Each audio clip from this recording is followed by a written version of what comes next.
Hello everyone, Silent here, and welcome back to another episode of Bug Rock of the Week. Today we're going to be taking a look at the newest 1.17 betas for Minecraft Bedrock Edition. There is a ton of absolutely massive changes in the recent betas, such as huge improvements to the world generation, all the way from caves to cliffs, general biome distribution, and everything. It is just such a different overworld with these changes, and there is so much amazing and beautiful terrain to see within these new betas. Of course, there's also a few dozen other bug fixes, feature implementations, and other lovely goodies in the betas, so we have a lot to cover in today's video. Our first beta for today's video is 1.17.30.23. I covered all of the other changes from this beta, such as changes to iron farms and the other bug fixes in the last Bug Rock episode, so if you want to know about all that stuff, check out the previous video. However, this beta introduces several changes to world generation that you can see right here, and take a look at this beautiful mesa biome as well. This thing is just absolutely insane, and it is so incredible looking. The world seed is up at the top of the screen, and these are the coordinates. If you're in the betas and you want to turn on experimental and stuff like that, go for it. Try it out, explore this area. It is so cool. Not only do we have this world terrain right here, we also have this thing over here, which is just incredible to look at and incredible to explore as well. So there's like a general river area that turns into some sort of aquifer, I suppose, and then it just completely drops off into this area. We have the pillars going everywhere, and it goes underneath the river as well. There's all kinds of glow lichen, lava, and waterfalls everywhere. Seriously, this thing is a caving revolution. We've never seen anything like this in Minecraft before, and part of the ceiling just fell in, and now it's raining water. I didn't do anything. That just naturally happened. That's so cool. Now there's random items flying out. That's really weird. Okay, so it's actually dynamic as well, and then there's like floating sugarcane and stuff. Some of this is probably just because of beta, but you get the point. So one of the main features of this beta is that they've improved the terrain generation and biome generation algorithms to make everything blend together more smoothly and transition from one biome to another more naturally. So as you can see, we just have some beautiful terrain generation all around this area, and then over here is another beautiful section I would like to show you. So we have just an absolutely massive mesa mountain range surrounding this beautiful little oasis of birch and oak forest with bees and flowers everywhere, and then on the one side it's completely surrounded with a giant cave opening that goes down at like 150 blocks. Seriously, this thing is insane, and there's just huge pillars of dripstone everywhere. It just keeps going down for ages. There's going to be basically infinite caves to explore in the new update. So like this is the bottom of the main cave right here, and then we can dig down even further to the bottom of the world, go through some crevices and some noodle caves until you get to another large underground lava aquifer. There's seriously just infinite things to explore in the new update, on the surface of the world and deep down below as well. Going back up to the surface, there is another opening on the opposite side, which leaves you through some very tight crevices, past some glow squids, through some underwater aquifers, and then you can actually swim up on the underside. And as you can see, we have another giant opening and huge cavern. This is full of these massive dripstone pillars that are like 10, 15 blocks wide, and these are just completely made out of dripstone all the way through. It's insane. So dripstone is not going to be a difficult thing to find whatsoever, and these caves are just totally beautiful in every way. You do need to watch your step, however, because there are just massive ravines that go so far down. The render distance is a bit high right now, so you might not feel the scale of what I just showed you, but this right here is like normal natural terrain generation, like just vanilla 1.17 world generation, and then we turn around to the side and we just have this huge massive mesa biome that goes up like 150 blocks all the way up to Y220 with these huge floating islands everywhere, totally insane hilly generation. And then we turn over to our left and we have like 2 mountain ranges as well. The stark contrast between 1.18 terrain generation and 1.17 is stunning. It's truly beautiful what they've been able to craft in such a short amount of time. If you play on Bedrock Edition, you might not know about Amplified or ever had the chance to play it, but these mountain ranges is basically what Amplified is. Just absolutely tall, insane looking terrain features, and when you're standing down on the ground, you're just absolutely dwarfed by these mountains. Exploring and traveling in 1.18 is going to be an entirely different game. I can't really do this stuff justice in a video, it just does not come across well enough, so if you have the opportunity, try out the experimental modes, try out the snapshots, and explore these worlds for yourself. Again, the world seed is up on top of the screen. Here are the coordinates, and you can just explore and look around and experience the insanity that is 1.18 terrain generation. Need I mention the Mesa Mountains with these awesome frozen rivers that go through the middle of them and all kinds of snow-peaked mountains? It is just insane. It's an entirely different game. They have completely changed the overworld of Minecraft with a single update, basically.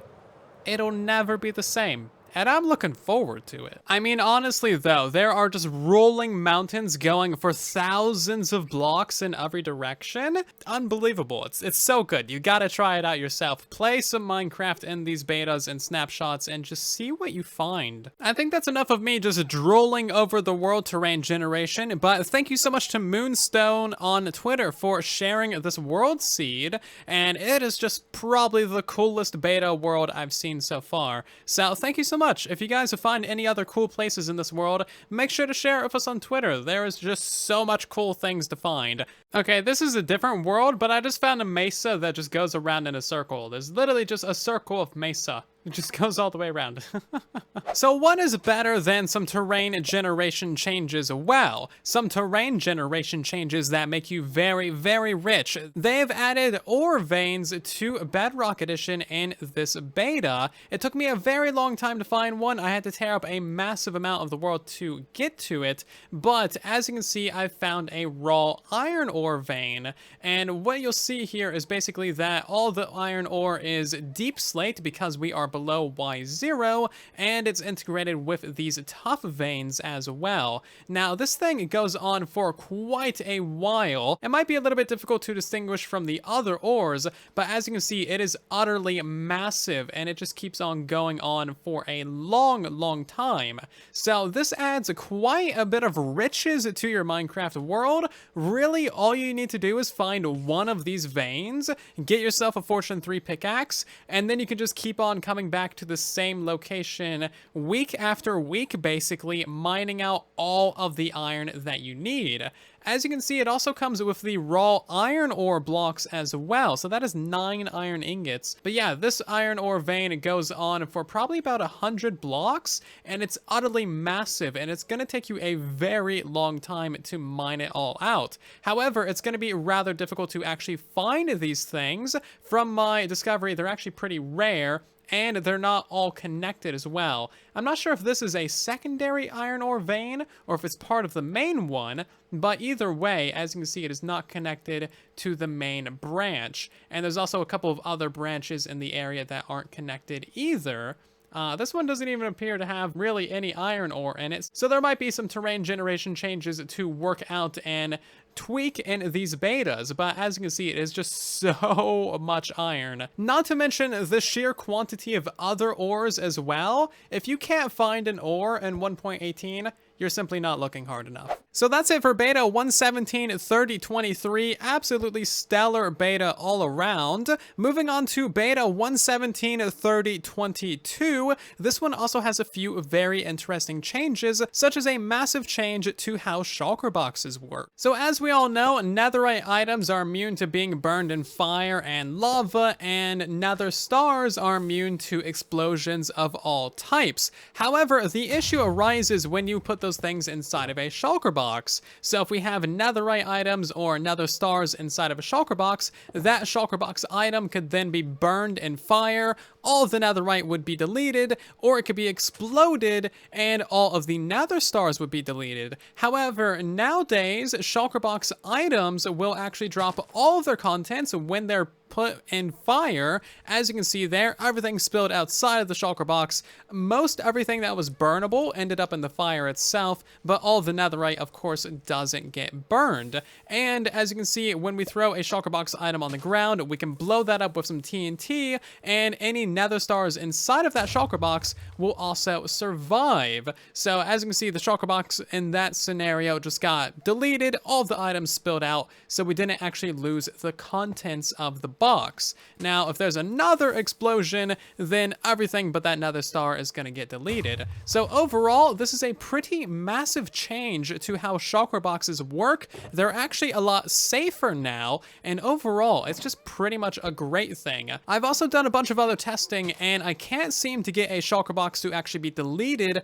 by an explosion. They drop 100% of the time from my quick little observations here. As you can see, no items were spilled out, so your items are kind of like a double safe, really. And of course, this also applies to lava, so if you throw your Shulker Box in lava, all the items get spilled out of it, all the netherite survives, and this also applies to blue fire as well. Throw your Shulker Box in blue fire, everything but netherite gets destroyed. There's also been another little bug fix in this beta. Can you spot what it is? Probably not, but if you're one of those people that are really bothered by this bug, you might notice it instantly. The XP bar is no longer misaligned by 1 pixel. Previously, the XP bar was shifted to the right by literally a pixel, so it was off-center and silly, but now that bug has been fixed. Some texture packs break this fix, so if you don't see this fix in your world while you're playing in the betas, then disable all your texture packs. This beta also fixes the Cartographer as well. Previously, they would sell you the Ocean Explorer map, and previously,